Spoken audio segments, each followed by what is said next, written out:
et systèmes. Il est chef de l'unité de recherche dynamique et système de vol des Gilles-Avions à l'ONERA, donc à Salon de Provence. Et ses principales activités portent sur la modélisation de la mécanique du vol des appareils à décollage et atterrissage vertical, ainsi que sur le développement de systèmes d'aide au pilotage, des lois de commande de vol et de fonctions de protection de l'enveloppe de vol. Il est en particulier en charge des essais en vol d'hélicoptères opérés par la Direction générale de l'armement Essais en vol. Il est responsable du Research Field Smart Rotorcraft dans la coopération ONERA-DLR, hein, donc nos amis allemands. Et puis il participe à une étude commune avec le DLR sur le développement de modes de pilote automatique dédiés à l'appontage. Donc voilà, un grand merci Laurent pour ton intervention et puis nous te laissons la parole.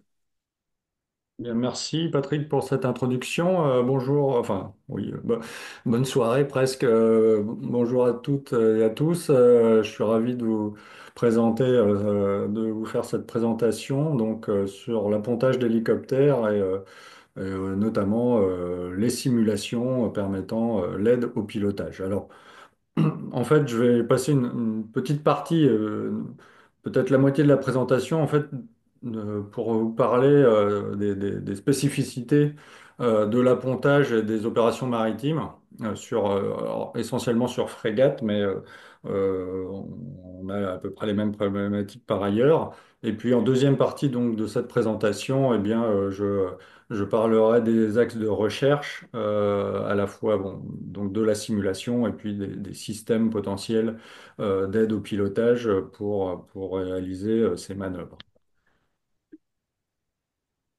Laurent, excuse-moi, est-ce que tu peux rebrancher ta caméra? Ah, Merci. alors, euh, donc, je vais déjà balayer les différentes opérations maritimes qui peuvent avoir lieu avec des appareils voileurs tournantes, enfin des hélicoptères.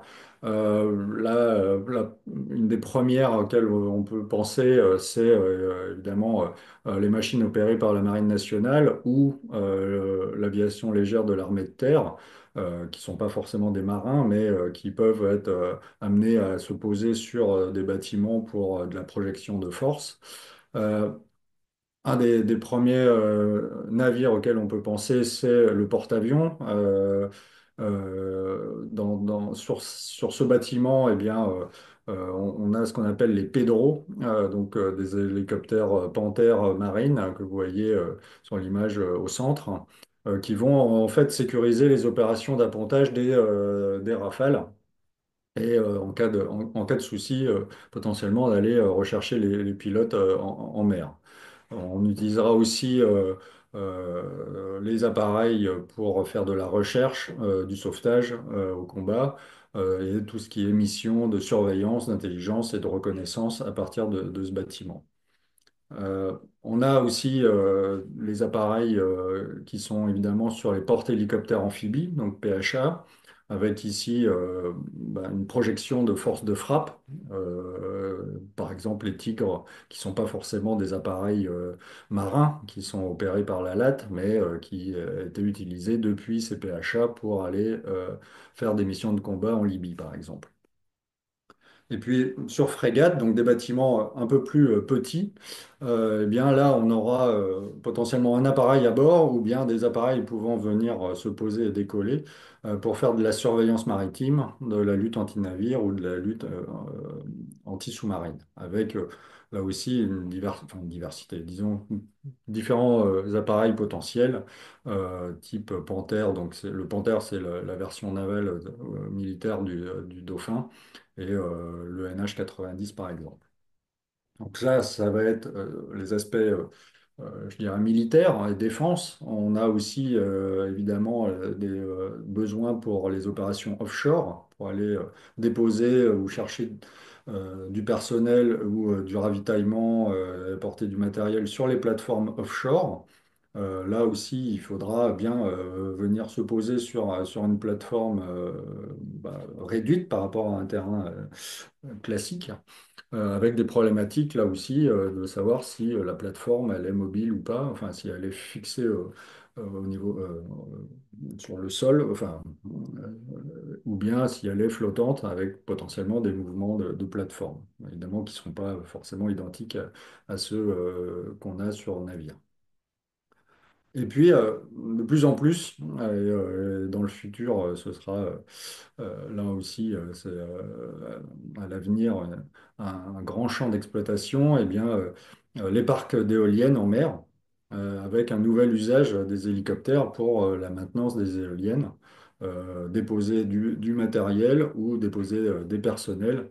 Vu la taille des éoliennes alors déjà présentes actuellement et puis futures, eh bien, on pourra tout à fait déposer du personnel dessus et donc opérer via des hélicoptères pour faire du treuillage, et déposer ces personnels. Et puis je l'indique ici, potentiellement pour surveiller ces champs d'éoliennes, pardon, eh bien, l'utilisation de drones. Alors, je ne vais pas m'étendre là-dessus, voilure fixe, voilure tournante, bon, dans des conditions qui ne seront pas forcément idéales pour ce type de machine. Il reste une autre partie est le sauvetage en mer. Alors là, il n'est pas question forcément de poser l'appareil sur le bâtiment, mais c'est comme vous pouvez l'imaginer, ou comme on peut l'imaginer sur la photo, eh bien, ce sont des missions qui peuvent être difficiles avec des manœuvres complexes. En général, on va rarement sauver un bateau quand il fait plein beau temps, et donc avec des conditions météo et de mer qui sont difficiles et qui sont parfois assez loin des côtes. Euh, alors, j'allais dire anecdotique, non, mais on peut aussi utiliser les hélicoptères pour le transport des pilotes de port. Lorsque les bâtiments arrivent dans des ports, eh bien, c'est un pilote qui vient piloter le navire, et donc il faut le déposer via un hélicoptère. Et puis, pour certains d'entre nous, privilégiés, eh bien, les hélicoptères embarqués sur yachts privés, avec bah, là les mêmes problématiques, je dirais, que les bâtiments qu'on va voir par la suite.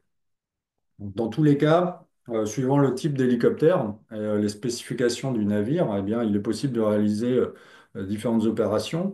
Par exemple, le vertrep, c'est-à-dire le vol stationnaire au-dessus de la plateforme pour du transfert de charge, déposer des personnes, ou du ravitaillement en carburant ou déposer du matériel.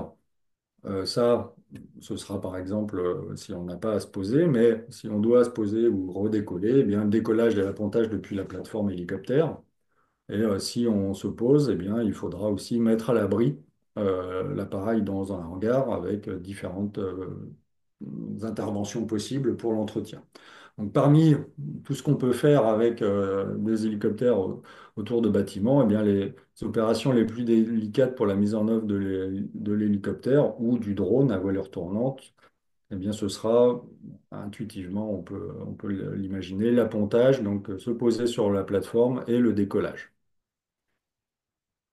Donc, pourquoi, pourquoi c'est si complexe? Bon, intuitivement là aussi imaginer la complexité de ces manœuvres. Un bateau a mauvaise idée d'être en mouvement, d'être soumis à l'état de mer, et donc on aura un pont de navire en mouvement. Il sera d'autant plus en mouvement que l'état de mer et la houle seront élevés.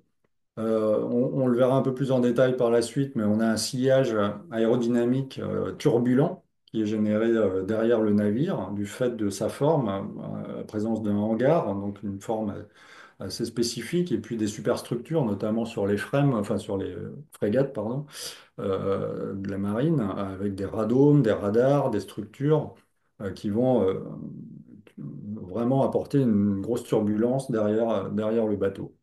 Euh, Potentiellement des conditions météo difficiles en mer, on peut l'imaginer, hein. Et puis un environnement visuel dégradé. Il peut pleuvoir, on peut avoir des embruns, évidemment, et puis opérer surtout de nuit. C'est le cas pour les opérations de combat. Euh, Ajouter à cela Le fait que vous allez vous poser sur une plateforme qui n'est pas extrêmement grande, avec des obstacles, des antennes, des rambardes, comme je le disais, la proximité du hangar dans lequel vous rangerez l'appareil, et puis la sécurité des personnels de pont et des officiers de l'officier d'appontage. On le voit sur les images ici, qui sont toujours présents, qui vont délinguer la machine pour le décollage et qui vont ensuite opérer la machine pour rentrer. Et donc, il y a évidemment à prendre en compte ces personnels sur le pont. Donc tout ça, ça implique des manœuvres très précises, un pilotage à haute intensité, hein. C'est vraiment un pilotage qui est complètement différent de ce que peuvent avoir à faire les pilotes dans d'autres conditions, même combat ou même vol basse altitude. Donc, c'est vraiment des manœuvres à forte charge de travail. Et encore plus de nuit, on verra un exemple.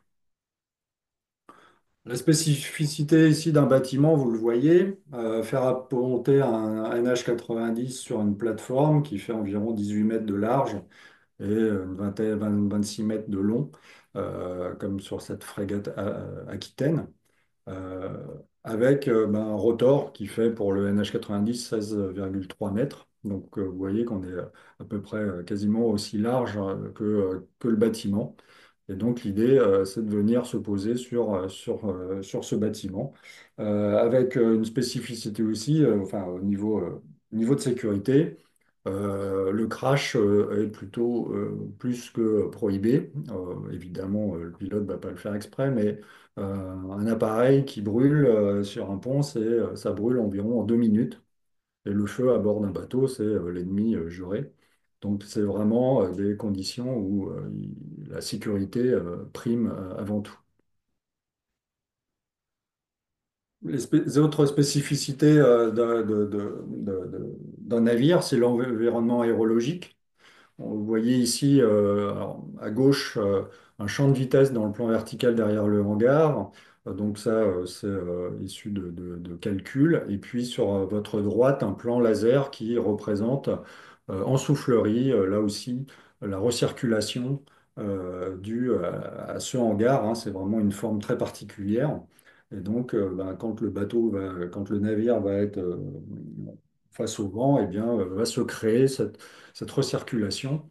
Donc, par rapport aux opérations terrestres, eh bien, on a un petit pont d'envol et derrière lequel donc, on a cet écoulement d'air très déformé vers le hangar qui va avoir tendance à aspirer l'hélicoptère vers le hangar et un champ de turbulence assez complexe, en plus de la turbulence naturelle due aux superstructures, antennes, radars, radomes et ainsi de suite. Donc, au final, il s'avère que ce qui est paradoxal, c'est que les pilotes préfèrent presque les petites plateformes parce que qui dit petite plateforme, petit navire, dit petit hangar, petite structure, et donc avec un peu moins de turbulence.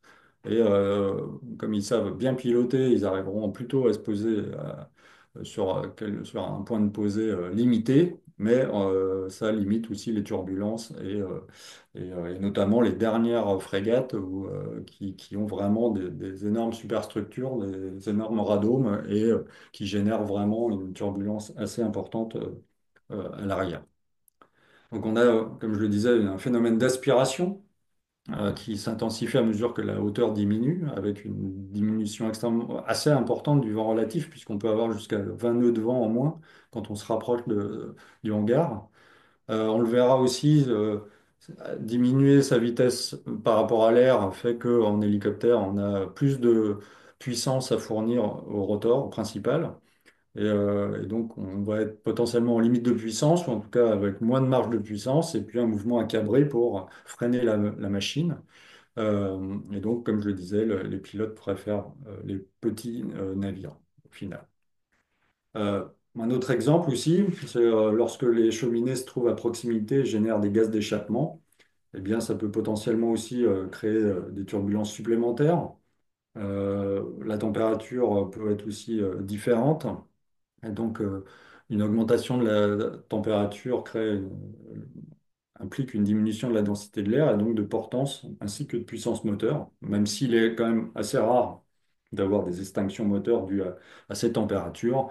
Malgré tout, les pilotes surveillent cette température. Et puis, on aura aussi les problématiques potentielles de réduction de la visibilité si vraiment on a de la fumée. Alors, c'est quand même, je pense, beaucoup moins le cas sur les navires récents, mais ce fut le cas précédemment. Un petit focus, on s'éloigne là des navires, mais sur des plateformes, eh bien, on a cette problématique aussi. En général, c'est le positionnement de la plateforme hélicoptère sur une plateforme offshore, c'est certainement la dernière chose auquel les ingénieurs pensent quand ils conçoivent ce type de plateforme. Et donc derrière, bon, si on oublie en plus tous les obstacles à proximité, eh bien, vous pouvez avoir, comme on le visualise ici, des dégagements de gaz chaud qui vont venir perturber forcément la machine lors du posé ou du décollage. Autre spécificité d'un navire, eh bien, c'est le mouvement de plateforme hein, par rapport à un terrain terrestre, avec bah, à la fois des axes de translation, le cavalement en longi, les embardées en latéral, et puis le pilonnement sur l'axe vertical, et associé à ça des vitesses angulaires, des variations du tangage, du roulis et du lacet. Tout ça, en prenant en compte que ces mouvements vont être autour du centre de gravité de la machine, du navire, pardon. Et donc avec le bras de levier, eh bien, le pont d'appontage étant à l'arrière, eh bien, on peut avoir des variations potentiellement importantes dues par exemple ici au tangage. Vous le voyez sur la droite, hein, 3 degrés de tangage, ça peut induire jusqu'à 3 mètres de variation verticale du pont. Donc on a quand même des limites en tangage, voilà, autour de 3 degrés, et puis aussi des limites en roulis autour de 7 degrés. On peut voir aussi que, eh bien, en fonction de l'état de mer, vous voyez sur les graphiques sur la droite, hein, et en fonction de la direction relative des vagues, eh bien, on aura des amplitudes de tangage navire et de roulis qui vont augmenter forcément avec l'état de mer, et en fonction aussi de la vitesse du navire. Donc, la combinaison de ces mouvements, je dirais, pour ceux qui connaissent un peu la mécanique euh, du vol, oui, avion ou hélico d'ailleurs, on va avoir un peu le même type de mode propre que le roulis hollandais, avec des mouvements en roulis, tangage et lacet de la plateforme. Le but, c'est de venir poser sa machine sur cette plateforme en mouvement. Donc, il y a malgré tout des stabilisations qui sont mises en œuvre sur les navires, donc par un ou plusieurs safrans. Donc l'idée, c'est d'amortir les mouvements de roulis du navire, ce qui est plutôt une bonne chose. La contrepartie, c'est que pour certains navires, eh bien, ça a une répercussion sur les mouvements en lacet. Donc vous allez limiter et amortir les mouvements de roulis de la plateforme, mais avoir des mouvements de lacet qui sont finalement presque plus difficiles à gérer par le pilote, parce qu'il y a aussi un fort couplage sur hélicoptère entre l'axe de lacet et le collectif et la puissance. Et donc si vous devez mettre du pied pour avoir un taux de lacet sur votre hélicoptère, ça va requérir aussi de la puissance. Donc une bonne idée au départ, mais qui en fait pose parfois souci. Donc si j'en viens, l'idée ici, c'est pas forcément de faire un cours sur les perfos hélicoptères, mais vous voyez à droite en fait l'évolution de la puissance nécessaire en fonction de la vitesse de l'hélicoptère. C'est une courbe de puissance qui est assez caractéristique, hein, enfin, assez particulière. Et à basse vitesse, donc à partir du vol stationnaire et à faible vitesse, eh bien, vous voyez que la puissance nécessaire à fournir par le moteur, elle est importante puisqu'il faut vraiment créer la portance. Et donc, eh bien, on va avoir ensuite une vitesse, en fonction de la vitesse de l'appareil, une diminution de la portance, de la puissance nécessaire, et puis une réaugmentation à grande vitesse. Euh, Sauf que pour apponter, eh bien, on ne va pas être à grande vitesse, on va être plutôt basse vitesse, voire stationnaire au moment du poser. Et donc, on voit qu'on aura une réserve de puissance par rapport à la puissance maximum du moteur ou des moteurs qui sera limitée. À gauche, vous avez une comparaison entre la puissance nécessaire hein, pour effectuer le vol et puis la puissance moteur. Donc, la puissance nominale du moteur, elle, elle est ce qu'elle est. Elle va potentiellement diminuer en fonction de l'altitude. Bon, sur les opérations d'appontage, on est en général pas très haut quand même. Mais par contre, elle peut aussi diminuer en fonction de la température. Et puis de l'autre côté, la puissance nécessaire, eh bien, elle va être au point A pour un régime de vol en translation donnée, à une vitesse de vol donnée. En B, au point B, eh bien, il y a un supplément lorsqu'on est en stationnaire, mais dans l'effet de sol. C'est-à-dire que la machine est à environ 1, enfin, en dessous de 1,5, 1 diamètre rotor du sol. Eh bien, là, on est dans l'effet de sol et on a besoin d'un peu moins de puissance. Par contre, si on est hors effet de sol, et c'est ce qu'on considère au-dessus d'un pont de navire, eh bien, on a un supplément de puissance à fournir hors effet de sol, donc HES. Vous trouverez cet acronyme par la suite. Donc au point C. Et puis donc typiquement, si vous voulez aussi avoir arrêté un mouvement de lacet, alors à droite ou à gauche, hein, ça dépendra du sens de rotation de votre rotor principal, mais dans un cas, en tout cas, vous aurez un supplément de puissance à apporter. Le but, évidemment, c'est que la puissance nécessaire soit toujours inférieure à la puissance maximum moteur. Sinon, eh bien, vous ne pourrez pas fournir la puissance à votre rotor et donc pas le point de vol. Donc, en condition d'appontage ou de décollage, eh bien, on sera plutôt basse vitesse et donc avec une réserve de puissance assez faible. Donc, peu ou pas d'effet de sol au-dessus du pont et donc on considère dans les manuels de vol les performances hors effet de sol, donc HES. Donc, d'autres contraintes, je dirais, liées prenant en compte les performances de l'hélicoptère et les contraintes opérationnelles. Donc, comme je l'ai dit, performance en stationnaire basse vitesse avec potentiellement des réserves de puissance limitées. Il faut faire attention au surcouple aussi, pas tirer trop de puissance, sinon vous avez des contraintes au niveau de la boîte de transmission principale. Et donc, pas aller en maintenance à chaque appontage, il faut faire attention. Des contrôles en lacet avec des marges aux commandes, toujours conserver des marges aux commandes. S'il y a quelque chose que les pilotes n'aiment pas, c'est de ne plus avoir de marge aux commandes. On serait dans le même cas si en voiture, on pouvait plus tourner le volant. Euh, un mode, comme je le disais, de pilotage totalement différent. Pilotage haute intensité avec de larges débattements de commandes. Euh, des repères visuels très différents par rapport aux opérations, je dirais, terrestres, qui devront être adaptées en fonction des conditions. Euh, si j'ai du roulis, eh bien, c'est équivalent quand on se pose sur pente. Euh, eh bien, on peut avoir des contraintes au niveau du marotor à pas dépasser, puis le phénomène de rollover dans certaines conditions. Bon, ça arrive quand même pas souvent, mais en fonction de la position du pont et de la façon dont vous touchez, eh bien, vous pouvez avoir un retournement aussi de l'appareil. À cela s'ajoute une vitesse. Alors, si vous avez une vitesse R élevée, euh, un navire qui va je dirais, vite avec beaucoup de vent, eh bien, votre vitesse R sera plus grande et donc vous aurez moins besoin de puissance, mais par contre, vous aurez plus de turbulence derrière le navire. Par contre, s'il y a une vitesse R qui est faible, là, vous aurez des problématiques euh, enfin, ça va requérir plus de puissance et il faudra faire aussi attention avec les marges en lacet.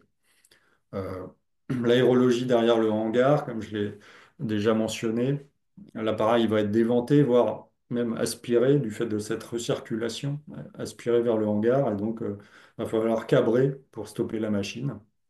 Et donc ajouter des angles de tangage à la machine avec, quand on cabre aussi, une moins bonne visibilité sur le pont. Euh, alors, en vol, c'est pas trop le souci. mais au démarrage et à l'arrêt rotor, eh bien, on peut aussi, avec un couple, du fait de l'aéroélasticité des pales, une pale, ça fait, je dirais, allez, 40 cm de corde et sur 6 mètres de long. Donc c'est forcément c'est rigide, mais pas infiniment rigide, et donc on a des phénomènes d'aéroélasticité. Et donc un potentiel couplage avec les turbulences et la faible vitesse de rotation des pales au démarrage et à l'arrêt rotor, et donc ce qui peut induire aussi des battements excessifs. Donc il faut faire aussi attention lorsqu'on démarre et qu'on arrête le rotor. Aparté, hein, souvent les limites de vol d'une machine, c'est en fait les limites de vent, même pour les opérations terrestres, c'est souvent lié en fait à ces problématiques de démarrage rotor. Parce qu'une fois que vous êtes en l'air, même avec 70 nœuds de vent, ben, vous vous déplacez dans la masse, dans l'air. Mais c'est vraiment au démarrage et à l'arrêt que se posent ces problèmes. Donc plus rarement, comme je l'ai évoqué, potentiellement une ingestion des gaz chauds du navire ou de la plateforme offshore ou une réingestion des gaz d'échappement tuyère, hélicoptère. Bon, c'est quand même bien plus rare. Maintenant, je vais parler et on verra qu'on essaye aussi de travailler là-dessus euh, par simulation. Euh, je vais évoquer donc les limites hélicoptère-navire, donc les SHOL, donc Ship Helicopter Operating Limits. Et donc, c'est vraiment les limites opérationnelles du couple navire-hélicoptère. Et il faut bien avoir ça en tête. Un hélicoptère qui ne s'est jamais posé sur un type de navire n'aura pas l'autorisation d'aller s'y poser. Donc, c'est vraiment, ces shoals sont déterminés pour un type de navire et un type bien défini d'hélicoptère. Et cette détermination, elle est fondamentale et elle est nécessaire, donc, comme je le disais, pour un hélicoptère puisse opérer en toute sécurité depuis un navire. Pour cela, jusqu'à maintenant, et je pense que ce sera encore le cas dans les années à venir, eh bien, on est obligé de passer par des essais en vol pour l'établissement de ces shoals qui vont mesurer l'impact du sillage, donc les perturbations aérodynamiques derrière le navire, le mouvement et les repères visuels du navire sur les performances de l'hélicoptère, et puis la contrôlabilité, la charge de travail du pilote dans diverses conditions de mer, de vent et d'environnement visuel. Donc, on peut apponter ou décoller de jour, de nuit ou en vision dégradée, brouillard, embrun et ainsi de suite. Donc, on a vraiment la prise en compte de l'ensemble de ces conditions pour mettre en place encore une fois, entre un bâtiment donné et un type d'hélicoptère donné, les limites opérationnelles qui permettent de dire, d'autoriser le pilote à ponter. Donc, voilà un exemple. Alors, c'est un exemple de shoal anglo-saxon. Bon, globalement, c'est la même chose. Enfin, l'idée est la même par ailleurs. Ça va vous donner donc, en fonction du vent relatif et de la direction du vent relatif, eh bien, la limite qui est autorisée pour apponter. Donc, c'est un diagramme polaire des conditions acceptables de vitesse et de direction du vent relatif, jugé sûr pour effectuer des conditions d'opération de vol d'hélicoptère depuis le pont du navire. Donc, un exemple. Vous voyez, si j'ai un vent relatif de 40 degrés sur tribord, eh bien, la vitesse de vent maximale autorisée serait de 35 nœuds. Donc, jusqu'à 35 nœuds, j'aurai l'autorisation d'apponter. Je ne dis pas que ce sera facile, mais au-delà, je ne serai même pas autorisé d'essayer. Et donc, outre les points effectués par fort état de mer, eh bien, les points les plus critiques hein, sont, alors, ce qui peut paraître un peu contre-intuitif, lorsqu'on n'a pas de vent, vent très faible ou nul, sans turbulence, mais par contre, comme on l'a vu, pas de vent dit une vitesse très faible et donc beaucoup de puissance à demander à la machine. Et puis évidemment, malgré tout, ce qui est plus intuitif, c'est les vents forts avec de la marge de puissance, mais par contre de très fortes turbulences derrière le navire. En France, ces shoals sont faits en deux temps. Donc, on va d'abord navaliser un appareil. Donc, ce sera le rôle de la DGA essai en vol ou de ou de l'industriel qui va établir pour un hélicoptère donné un domaine générique qui va correspondre globalement à l'ensemble des navires. Voilà. Et ce domaine pourrait être inclus dans le manuel de vol, c'est le cas pour le NH90. Donc ça requiert des essais en vol et une ouverture de domaine de vol spécifique. Puis dans un deuxième temps, ce sera le CEPA, donc le Centre d'expérimentation pratique et de réception de l'aéronautique navale, qui va établir pour ce couple navire-hélicoptère le SHOL à partir du domaine précédent. Donc là, ce qu'on appellera des expérimentations en vol. Et on voit ici un exemple de détermination de Scholl, de l'hélicoptère Lynx, à bord du patrouilleur de classe Rasmussen. Donc, c'est pas fait en France, mais j'ai trouvé cette vidéo et je pense qu'elle est assez parlante. Vous imaginez, vous voyez que c'est pas une partie de plaisir. Bon, encore une fois,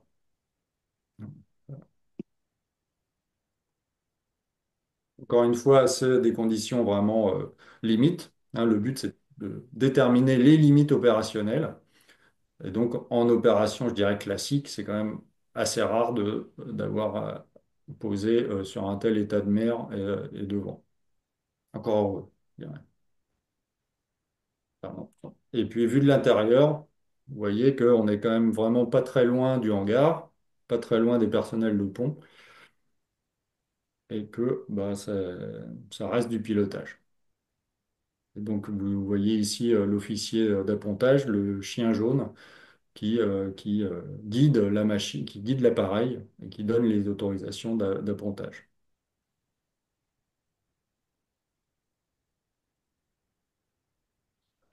Par apponter.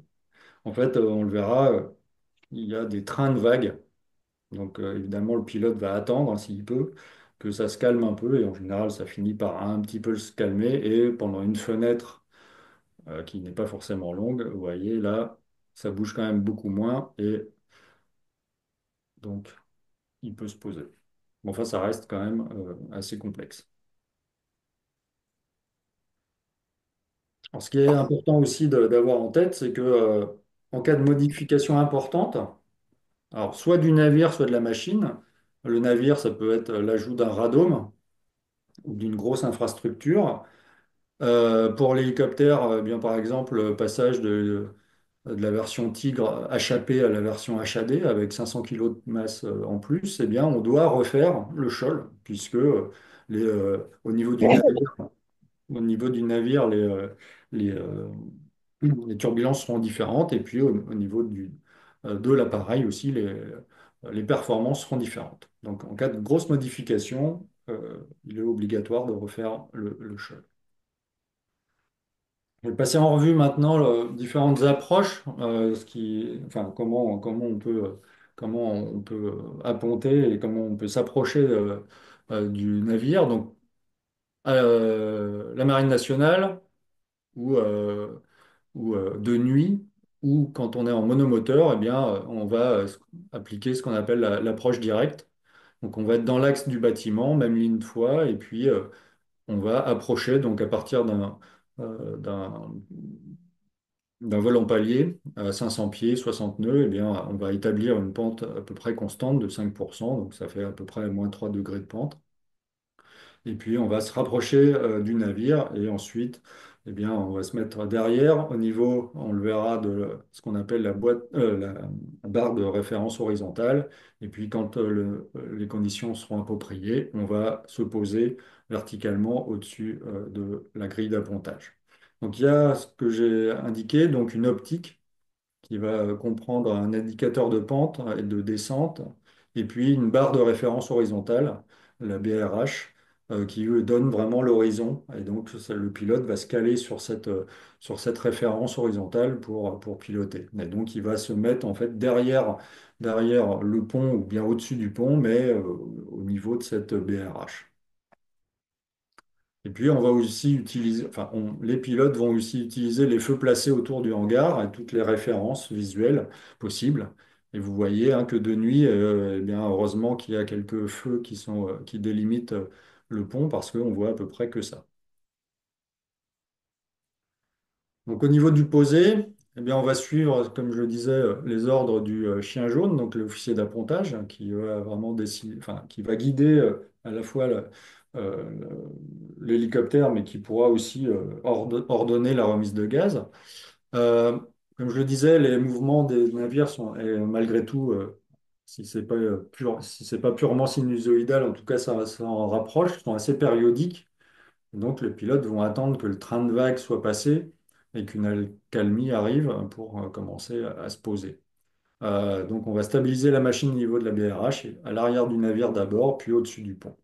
Alors, il faut savoir que on ne peut pas toujours imposer vertical. Avec le NH, on y arrive, mais par exemple, avec un panthère, eh bien, il a la fâcheuse tendance verticalement à se comporter un peu comme une feuille morte, d'après les pilotes, et donc il préfère avoir une petite vitesse d'avancement avec un panthère. Donc, au niveau du mouvement du pont, eh bien, les pilotes vont essayer d'atteindre le point haut dans le mouvement de la plateforme visé pour le toucher. Donc, on voit ici, ouais, globalement, si on a, je dirais, on représente cette variation de la hauteur du pont avec la période T ici. Eh bien, si l'état de mer augmente, eh bien, la période va diminuer et puis la vitesse de montée et de descente va augmenter. Et l'idée, c'est d'atteindre le pont au point haut. Donc, un ordre d'idée, hein, il y a des limites évidemment de poser, sinon après vous endommagez la machine, mais on est autour d'environ moins 600 pieds minute maximum pour le Dauphin. Donc, c'est environ 3 mètres, 3 mètres secondes. Et puis, pour certains appareils de la marine, qui sont dotés de harpons, parce qu'une fois posé sur le pont, eh bien, le pont, lui, il continue à virer, à avoir des mouvements. Une fois posé aussi, le navire peut avoir à tourner. Et donc, bah, qui dit un virage implique aussi un mouvement de roulis. Donc l'histoire n'est pas finie une fois que vous êtes posé. Et donc avoir un harpon, c'est quand même, ça sécurise la machine. Par contre, ça va ajouter de la charge de travail puisque le harpon va être à l'arrière, placé à l'arrière du pilote, entre les roues. Et donc, on aura une précision plus importante à avoir, hein. Vous voyez sur la droite, en bas à droite, la figure, hein, la grille, elle fait environ 2 mètres, 2 mètres 5 de large. Donc, il faut que vous placiez le harpon au-dessus de cette grille. Mais ça a quand même, comme je le disais, de l'intérêt. Ça va stabiliser la machine sur le pont. Une fois harponné, le navire pourra évoluer, ce qu'il ne pouvait pas faire un peu moins en tout cas avant. Et puis on pourra réaligner le navire face au vent euh, pour un décollage, un redécollage.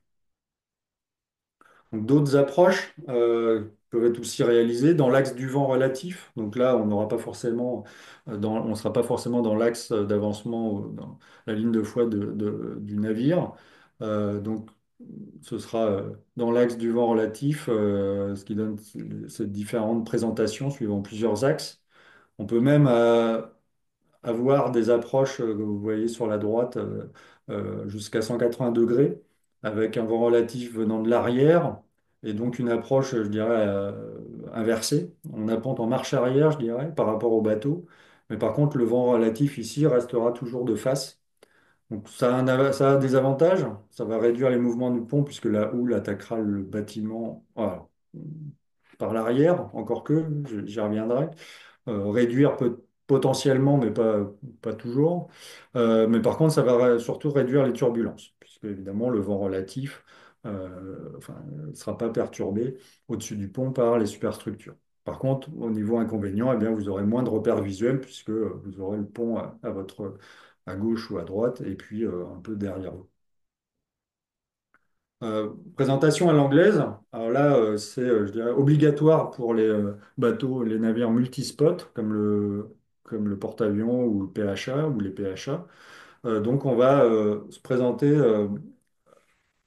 dans l'axe du bâtiment ou du vent relatif, mais décalé sur un des deux bords du navire. Donc, elle va nécessiter de la puissance. Elle va être plus difficile à jauger dans la réduction de vitesse, mais par contre, ça permet de ne pas être masqué par le hangar ou pris dans les turbulences. Et ça présente aussi l'avantage d'effectuer une remise de gaz dans l'axe, hein. Si vous approchez et que vous avez un souci, vous allez pouvoir réeffectuer un décollage, une remise de gaz dans l'axe de votre machine. Donc, ça peut être aussi intéressant. Très honnêtement, les pilotes ne sont pas toujours dans l'axe du navire en fonction de l'azimut du vent. Là aussi, ils vont peut-être aussi pouvoir un peu se décaler pour justement éviter les turbulences. Et puis, une approche alors, qui est quand même peut-être un peu plus spécifique, mais par contre, mais qui peut arriver malgré tout. Parfois, la mission impose au navire une route avec un vent venant de l'arrière. Et dans ce cas-là, la turbulence liée aux infrastructures et aux hangars du navire, bah, vous le comprenez comme précédemment, vont être réduites. Mais par contre, la vitesse de R de l'appareil sera réduite, donc ça va imposer encore une fois un niveau de puissance élevé, plus proche des limites. Et puis le vent, là aussi, contrairement à ce que je disais, je dirais précédemment, ça génère des vagues et une houle qui va potentiellement, qui impacte le navire par l'arrière. Et alors, je ne sais pas en fait si c'est plus ou moins important, mais par contre, c'est surtout des mouvements qui sont moins habituels et au final, parfois plus complexes à gérer pour le pilote. Donc, c'est une problématique aussi qui peut arriver. Un exemple, apponter de jour, ça peut sembler facile, comme vous le voyez. De nuit, c'est plus la même chose. Au niveau référence visuelle, sans jeu de mots, c'est le jour et la nuit. Il y a heureusement les feux autour du pont, mais évidemment, c'est bien plus complexe de nuit. Même si là, l'état de mer semble assez bon, visuellement, c'est bien plus compliqué. Pardon. Donc, j'ai parlé de l'appontage, quelques mots sur le décollage. Euh, La procédure, on va désarponner, se mettre en stationnaire au-dessus du pont, vérifier les paramètres machine et puis décollage, différents types, passer assez vite, soit botté, donc vers le sens, on met du pied vers le sens de sortie lors de l'application de la puissance de décollage, ou bien préorienté. Une fois la mise en stationnaire effective, on fait pivoter l'hélicoptère vers l'axe de sortie avant d'appliquer la puissance de décollage, ou bien décalé. C'est un peu le pendant de l'appontage à l'anglaise, de l'approche décalée. C'est on reste dans l'axe initial et on se décale en translation latérale jusqu'à être sorti du pont. Donc le décollage, ça peut. Ce qui est étonnant, c'est que jusqu'à maintenant, enfin étonnant, beaucoup, quasiment toutes les études se focalisent, et je en fais partie, sur les difficultés d'apponter. Et pour les pilotes, en fait, le décollage est quasiment aussi complexe, voire plus complexe que l'appontage. Parce que vous avez quand même les mouvements du navire, vous êtes accroché, vous avez été harponné ou pas, mais vous subissez les mouvements du navire lorsque vous êtes toujours sur le pont. Au moment du déjaugeage, hein, bah, là encore, il faut faire attention au mouvement du navire. Vous pouvez perdre, et c'est ce qui arrive assez souvent, vos repères visuels, surtout de nuit, lorsqu'on quitte le pont. Ça a été notamment la raison d'un crash survenu. Alors j'ai pas forcément mes notes sous les yeux, mais oui, un accident d'un Cougar, donc survenu au Gabon en 2009. C'était un pilote qui n'était pas suffisamment expérimenté, qui n'était pas marin. Et en fait, en quittant le pont, il a complètement perdu ses repères visuels. Euh, on peut aussi avoir du surcouple. Encore une fois, l'hélicoptère peut être lourd, à une puissance requise importante. Et donc, bon nombre des problématiques de l'appontage qu'on a déjà vues. Un autre exemple d'accident, un H90, ils avaient oublié de doter une élingue qui retenait l'appareil euh, sur le pont.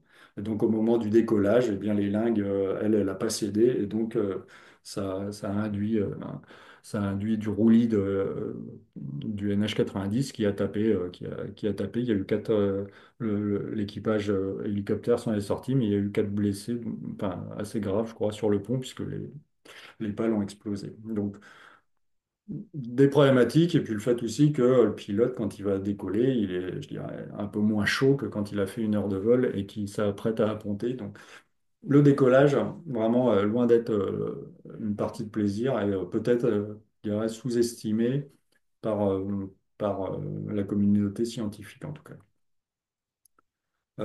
Bon, et puis au-delà, que ce soit après l'appontage et avant le décollage, eh bien, faut mettre en œuvre l'appareil, donc le sortir du hangar, le positionner sur le pont, déplier les pales, et donc tout ça, c'est de fortes contraintes opérationnelles. Et maintenant que j'ai fait un peu l'état des lieux des problématiques et vous voyez qu'elles sont nombreuses, comment on peut essayer de répondre à ces problématiques par de la simulation et par des études. Euh, on va d'abord avoir besoin de simulations représentatives. Et vous imaginez, vu le contexte, que ça va être loin d'être simple. On a besoin déjà d'un modèle de dynamique du vol de l'appareil, de l'hélicoptère. Et puis potentiellement, si on fait des simulations pilotées, d'un système de bord qui soit représentatif. Mais sans ça, déjà, le comportement de votre hélicoptère, eh bien, il faut qu'il soit bon. Il faut qu'il soit capable, ce modèle de dynamique du vol, capable d'intégrer les perturbations aérodynamiques à différents points du modèle hélicoptère. Parce que, vous le comprenez ici, la pale à l'avant voit une recirculation, alors que, une fois qu'elle a fait un demi-tour, à l'arrière, elle est totalement dans un autre circulation aérodynamique. Et c'est vrai pour tous les éléments aérodynamiques de la machine. Donc, ce couplage, enfin, prise en compte de chaque élément du modèle de mécanique du vol dans un environnement externe perturbé, c'est pas forcément si évident. Et très honnêtement, jusqu'à maintenant, on a plutôt un couplage faible, puisque là, ici, vous voyez, je place mon appareil dans le sillage navire, mais il faut prendre en compte aussi que le souffle du rotor va venir perturber ce sillage. Et ça, actuellement, on est bien incapable de prendre en compte ce couplage fort, présence d'un rotor tournant et d'une recirculation ou bien de turbulence due au navire. Le mouvement du navire, eh bien, ça veut dire un modèle ou bien des données enregistrées à bord d'un navire qu'on puisse rejouer en boucle, je dirais. Mais un modèle navire, ça peut être intéressant puisque si vous changez le niveau de mer, eh bien, votre navire, lui aussi, va avoir des mouvements différents. Donc un modèle, je dirais, physique, reste important, avec un modèle de dynamique réaliste des mouvements du navire, et puis sur un modèle de houle et d'état de mer couplé au modèle navire. Donc, deuxième modélisation à avoir. Si on a besoin, et c'est souvent le cas de simulations pilotées, eh bien, on aura besoin d'un environnement visuel qui sera réaliste. Vous voyez à droite en haut, eh bien, le banc, le simulateur Pixel qu'on a à Salon de Provence, qui est un simulateur de recherche. Donc au niveau cockpit, on n'est pas forcément très réaliste, mais ça nous permet de mettre toutes les aides visuelles potentiellement qu'on développe.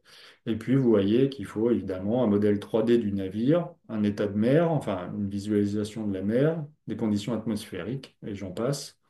Et, et vous voyez aussi ODLR, eux, ils disposent d'un simulateur bien plus gros qui est sur vérin et donc qui permet d'avoir des mouvements du simulateur. Donc, ce qui rajoute évidemment à la représentativité de la simulation. Et puis, bah, pour finir le tour des modèles, un sillage navire représentatif.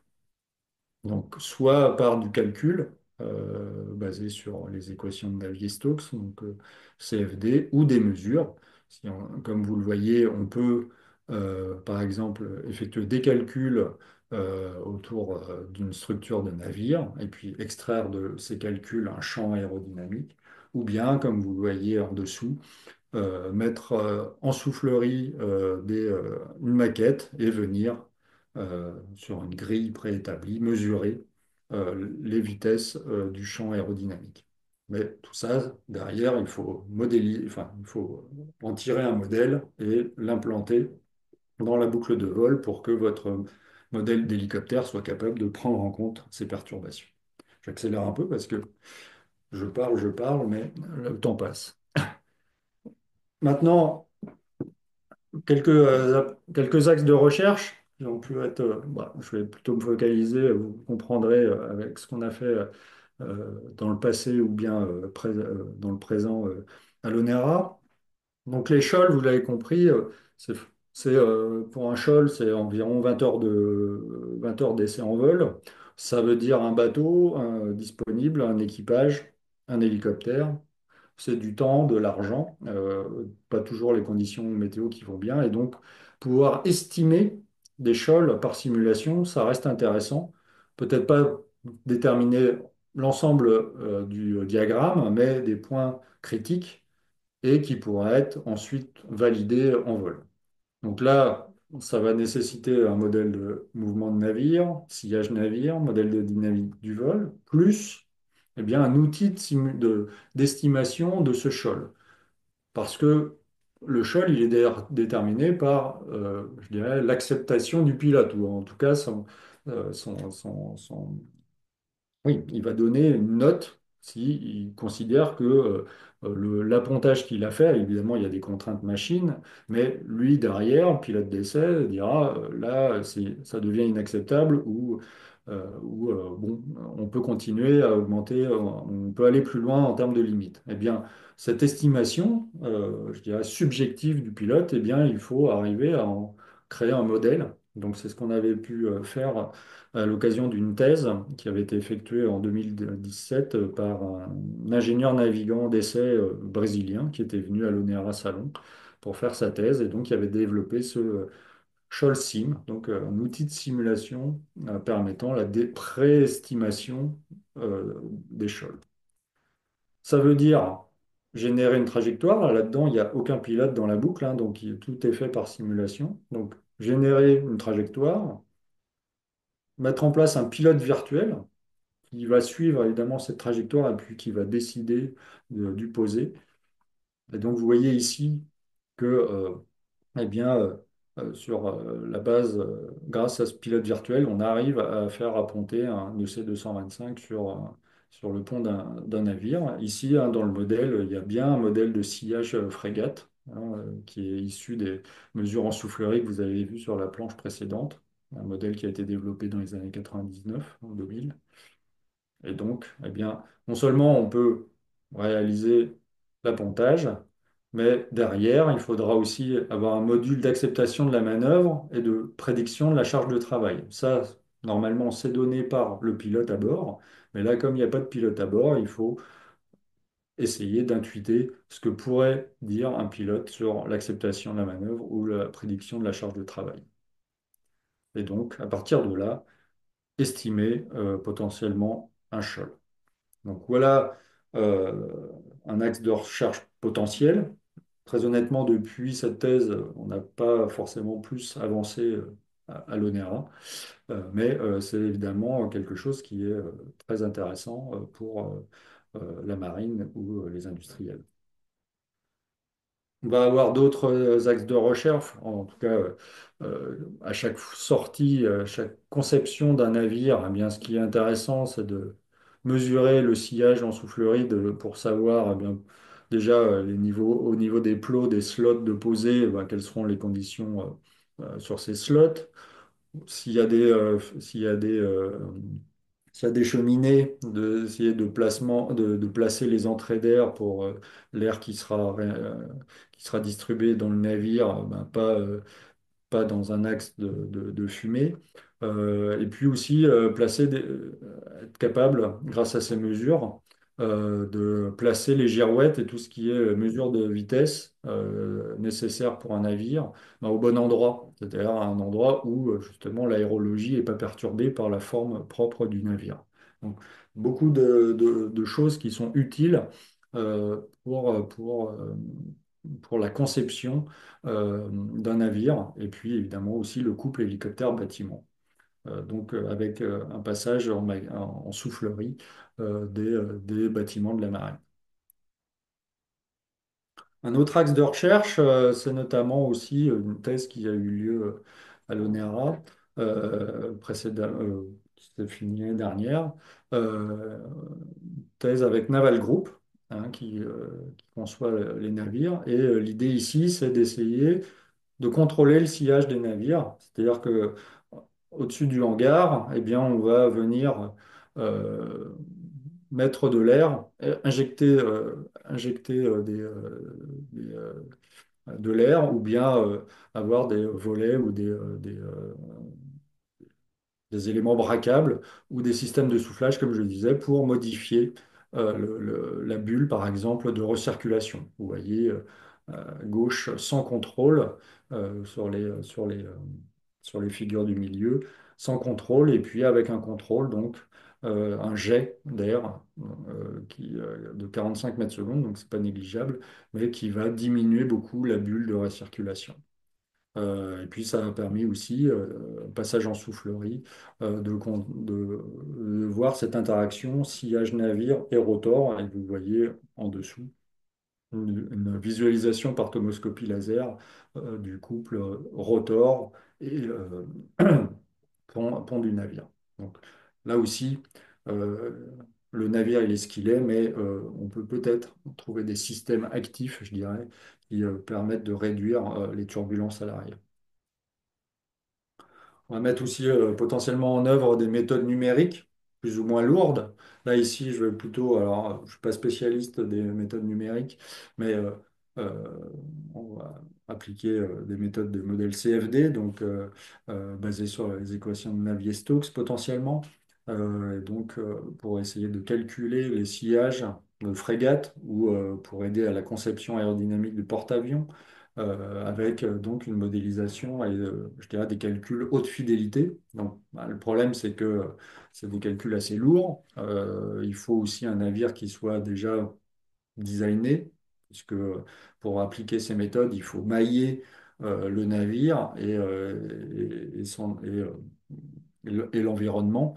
Et donc, vous ne pouvez pas vous permettre en pré-design, c'est compliqué d'utiliser ce type de méthode, puisque rien que de mailler un navire, c'est complexe et assez coûteux.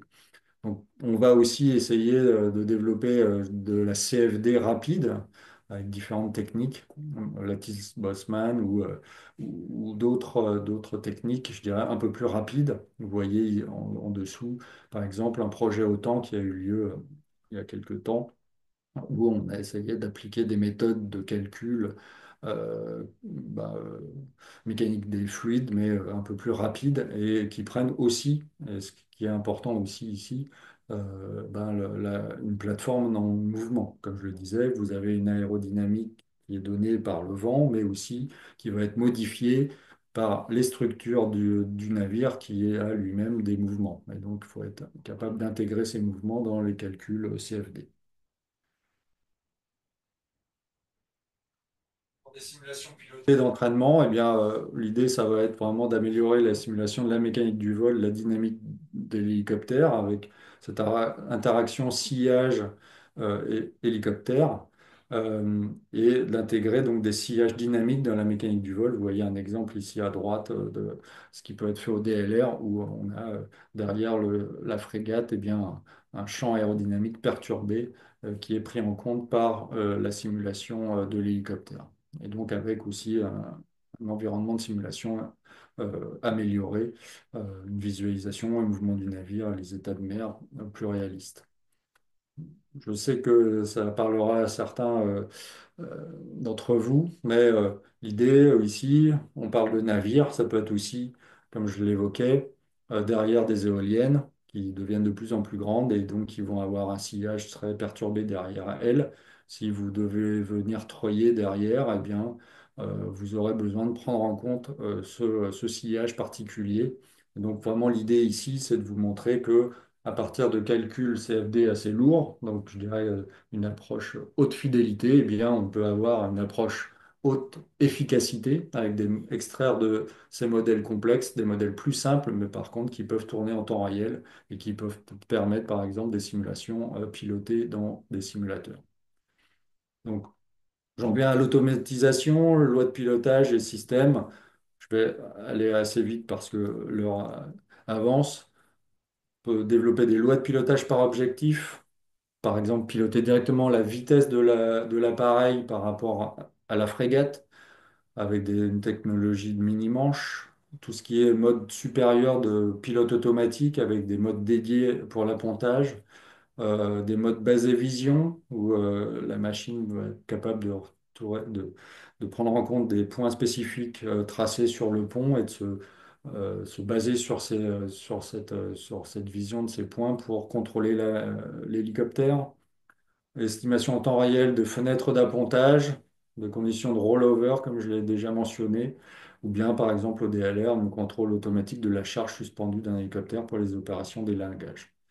Tout ça, ça vous permet, vous voyez ici, à votre serviteur qui est en train d'apponter dans le banc de simulation Onera. Je suis loin d'être pilote, mais avec des lois de pilotage par objectif où on pilote directement la vitesse de l'hélicoptère, eh bien, même moi, je suis capable d'effectuer un appontage. Alors, je n'ai pas la prétention de dire que je saurais faire ça sur un vrai appareil, mais en simulation, avec malgré tout un sillage turbulent derrière la frégate, eh bien, n'importe qui, je dirais, serait capable d'apponter, ou pas loin en tout cas. Et puis, on peut aussi travailler sur des assistances visuelles, fichage tête haute ou via des lunettes ou bien des casques, donc pour présenter bien le navire ou bien des obstacles, affichage tête basse ou bien des symbologies spécifiques pour l'aide à l'appontage. Donc ici, vous voyez des essais avec un pilote de la marine qui est à droite et qu'on avait effectué dans le simulateur du DLR, où on testait justement ici eh bien, un pilotage de la vitesse relative de l'hélicoptère par rapport au pont. Donc là, ici, le pilote, avec ses commandes de vol, pilotait directement la vitesse relative. Donc s'il mettait ses commandes au neutre, eh bien, en fait, on maintenait la vitesse du bateau. Et puis ensuite, une action au manche faisait diminuer ou augmenter la vitesse par rapport au navire. Et donc, on a pu montrer, en testant d'autres lois, que eh bien, celle-ci permettait d'apponter avec de très bonnes performances. Je vais finir cette présentation par les drones.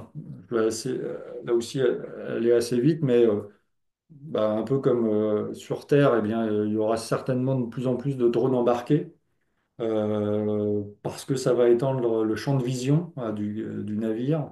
Euh, Ça va apporter une meilleure continuité dans la veille et l'augmentation de l'efficacité. On va pouvoir enchaîner les vols bien plus rapidement. C'est beaucoup plus flexible. Et puis au niveau de la sécurité de l'équipage, évidemment, c'est pas du tout la même chose. Donc il y a déjà eu des essais par le passé avec un OH6 Little Bird, donc DCNS et Thales qui avaient réalisé ce démonstrateur et qui avaient fait déjà une trentaine de phases de décollage et d'appontage dans les années 2012. Actuellement en opération sur différents bâtiments tels que le Mistral, le Dixmude ou le Tonnerre, eh bien, vous avez le Serval qui est sur la base d'un Schiebel S100 et donc qui est opéré dans la marine française actuellement depuis 2019.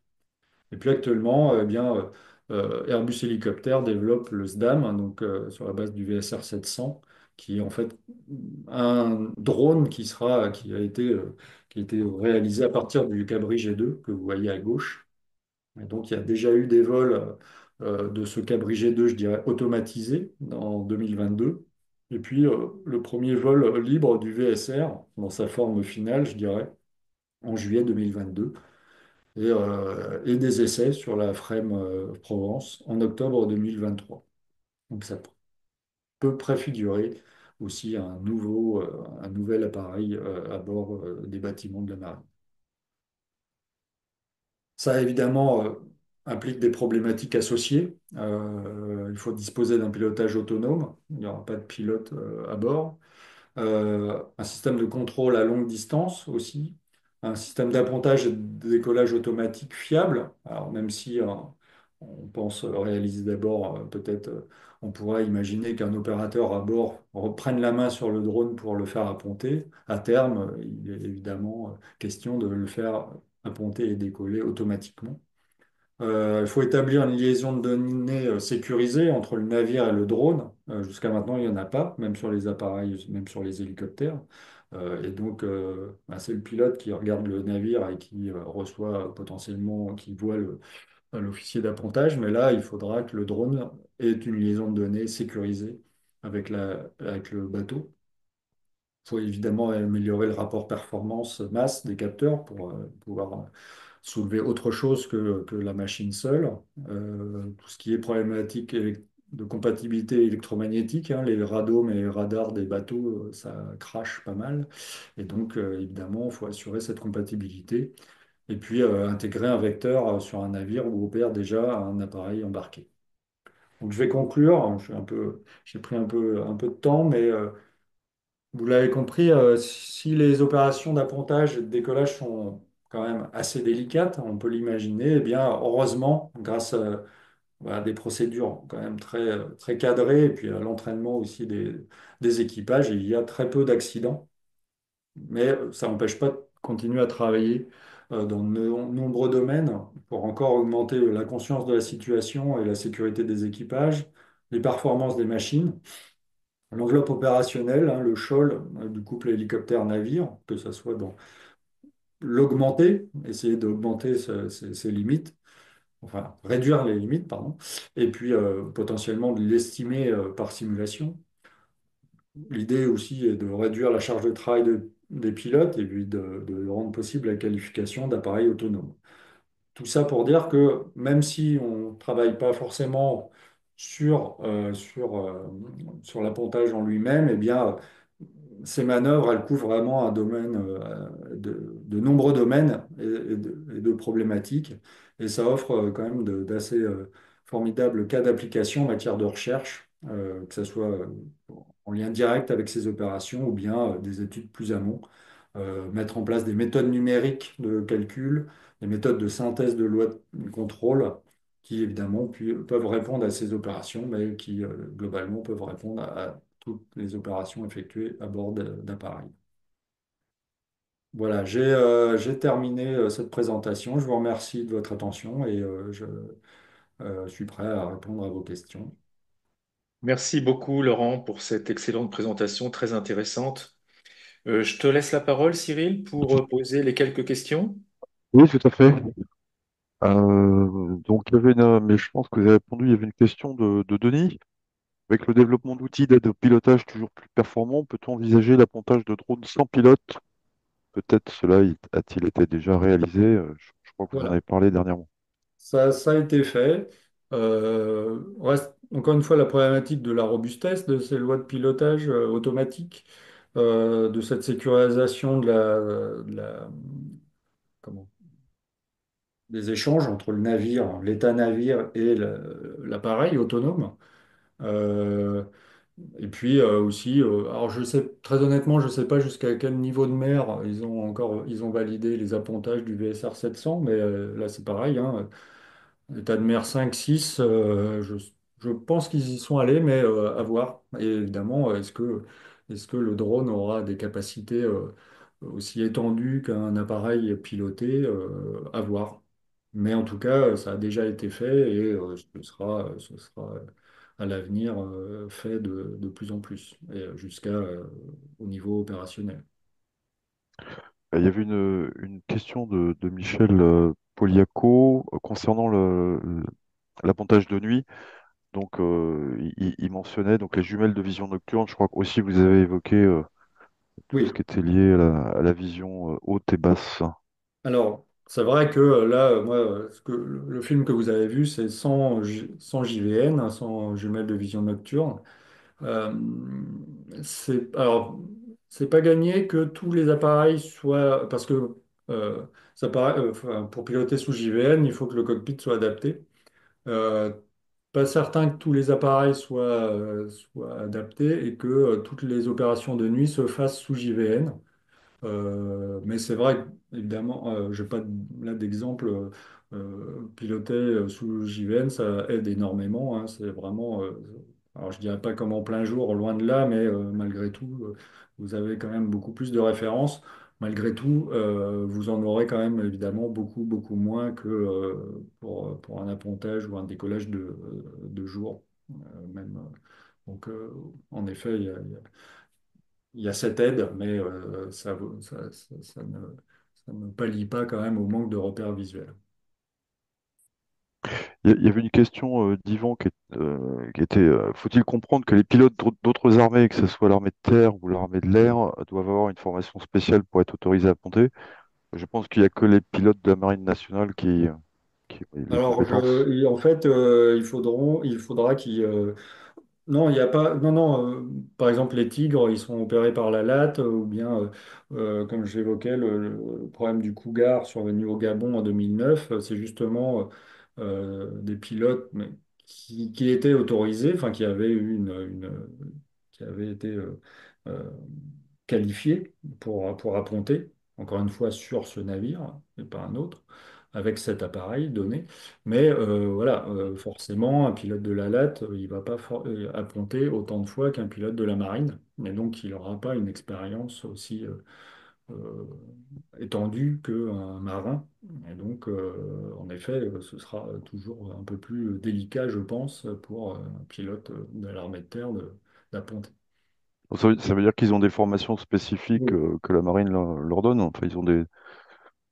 oui, oui, oui, D'accord, il y aura ils devront passer une qualif, enfin, pour pouvoir. d'accord. Ouais. Il y avait une question de Jacques. Les shoals permettent de déterminer les limites de vent sur la plateforme.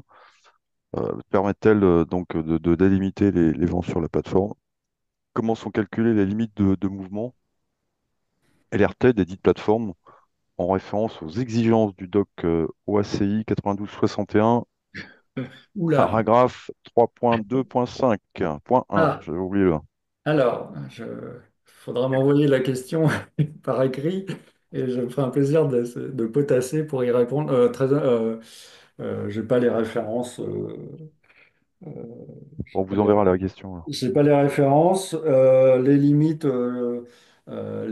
Ensuite, voilà, il y a comme je le dis, les shoals, c'est vraiment, bon, euh, quand vous allez les déterminer, vous aurez évidemment si vous vous posez dans certaines conditions de vent et que vous abîmez la machine, bon, ça répond à la question. Vous étiez hors limite.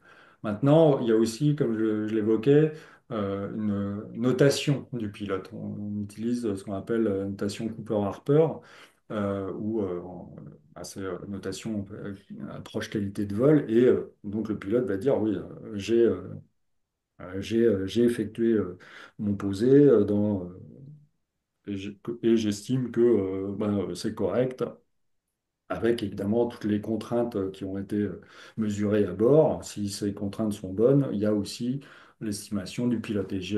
Pour ce qui est des roulis et tangages, hein, là aussi, je pense que les pilotes vous donneront des limites d'acceptabilité.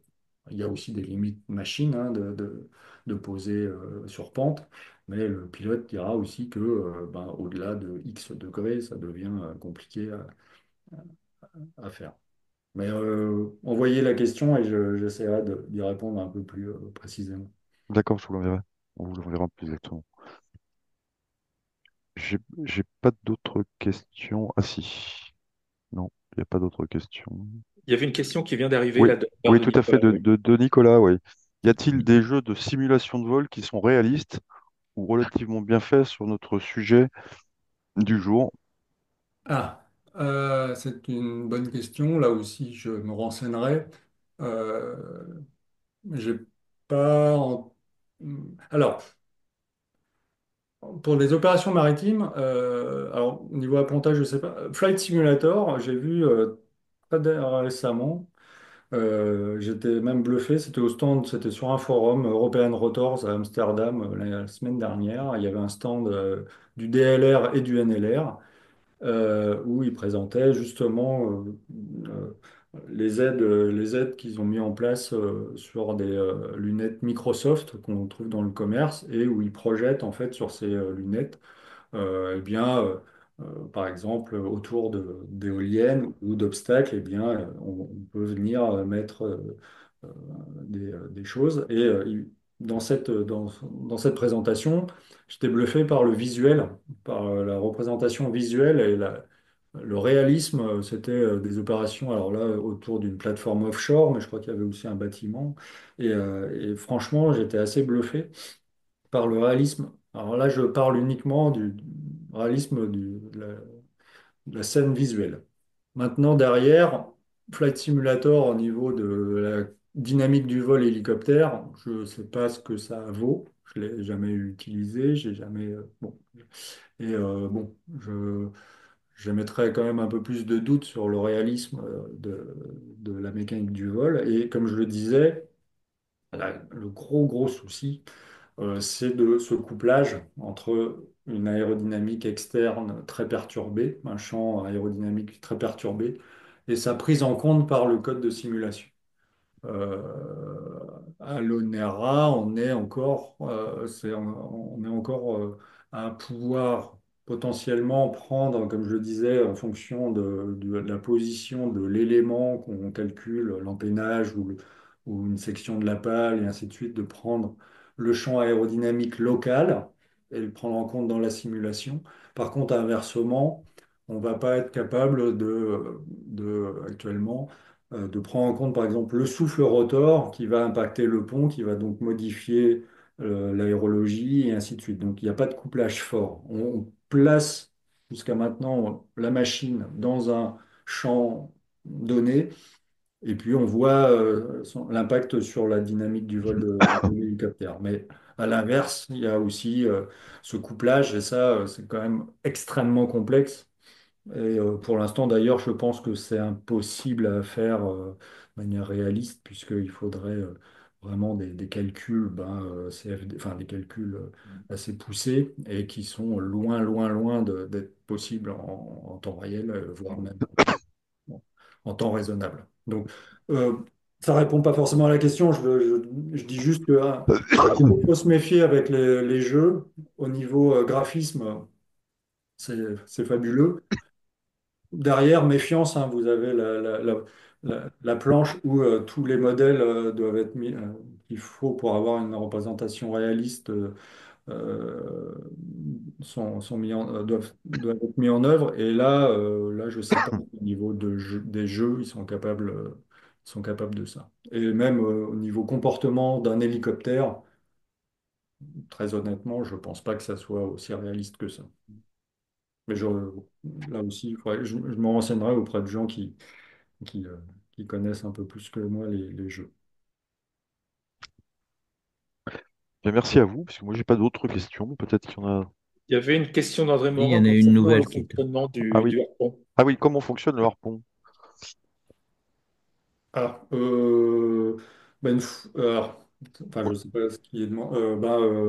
C'est vraiment, on le voit sur je sais pas si je peux remonter. Une fois posé, en fait, c'est un bras qui va descendre et puis qui va vraiment une mâchoire. Euh, Ouais. je vais essayer de la retrouver. Euh, Voilà.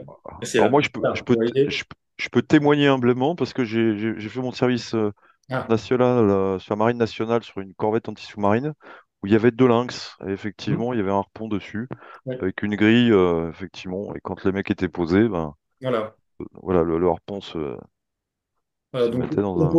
opposé, le harpon vient prendre la grille d'appontage et puis au décollage, évidemment, il la lâche. Il y a même Alors, je ne sais pas dans quelle marine ils font ça. Euh, je ne sais plus trop comment. Alors, comment ils arrivent à tendre une élingue entre l'appareil et la grille. Je ne sais pas trop comment ça se fait, mais ensuite, en fait, l'appareil, il est vraiment accroché à la grille, il est encore en vol, et en fait, il se fait troyer presque jusqu'au niveau du pont. J'avais vu ça, mais il y a quelques temps, je sais très honnêtement pas, j'ai pas fait de recherche si c'était encore utilisé et dans quelle marine ils osaient faire ça. Faut- D'ailleurs, je peux simplement préciser que les trains d'atterrissage sur le Lynx n'étaient pas dans l'axe de l'appareil, mais étaient désaxés pour épouser la circonférence de la grille. Ok. Sur les Bien. Bah, Laurent, merci beaucoup hein, pour cette Ouais. présentation. Euh, on n'a pas parlé du vol d'hélicoptère en montagne, du secours et puis du travail aérien en montagne, mais ils ont les mêmes problèmes de recirculation en fait sur les versants qui sont sous le vent. Et ça ne doit pas être simple non plus, hein. Non, non. Oui, oui, c'est vrai qu'il y a une aérologie extrêmement complexe en Oui, montagne. Vous avez bien souvent un gars au treuil et des limites machines aussi qu'il faut prendre en compte. Problématique voilà, aussi de ce qu'on appelle le vortex. Je ne sais pas si vous connaissez ce phénomène où en fait l'appareil rentre dans son propre sillage et donc ça crée une déportance, un décrochage, je dirais, du disque qui implique un taux de chute assez important.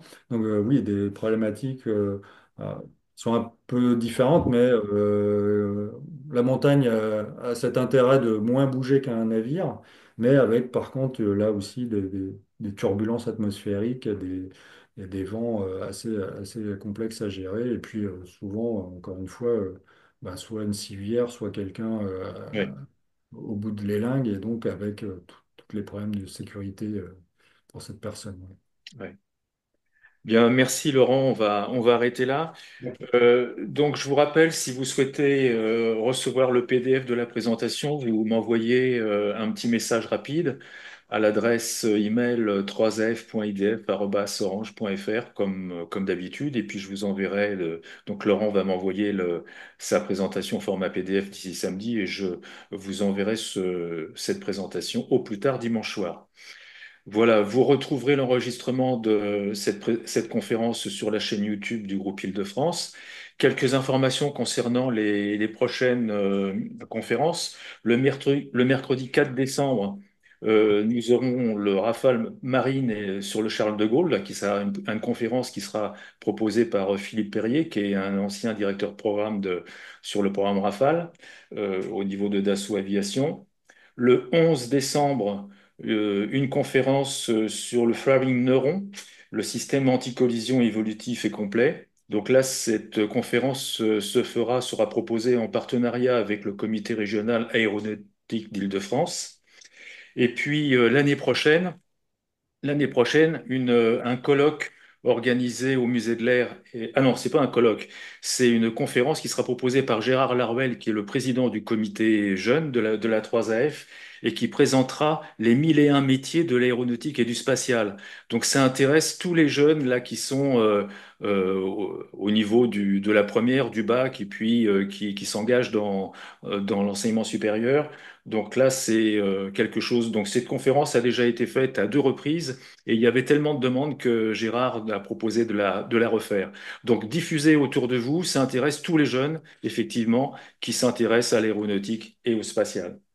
Et puis au mois de février, il y aura un colloque qui sera organisé, ça sera le second, ça sera le 8 février, qui sera organisé au Musée de l'Air et de l'Espace sur, sur la capitalisation en fait des savoirs et savoir-faire et la transmission de la connaissance. Voilà. Toutes ces informations-là, vous les retrouvez sur le site de 3AF, hein, comme d'habitude, et vous pouvez vous y inscrire. Toutes les informations que je viens de vous donner et les inscriptions sont déjà accessibles sur le site 3AF. Un très grand merci, Laurent, pour ta Oui, présentation. pas de Et souci. puis, à très bientôt à tout le monde. Bonne soirée à vous. Au revoir. Merci beaucoup. Bonne Merci. soirée. Au Bonne revoir. soirée à tous. Au revoir. Au revoir.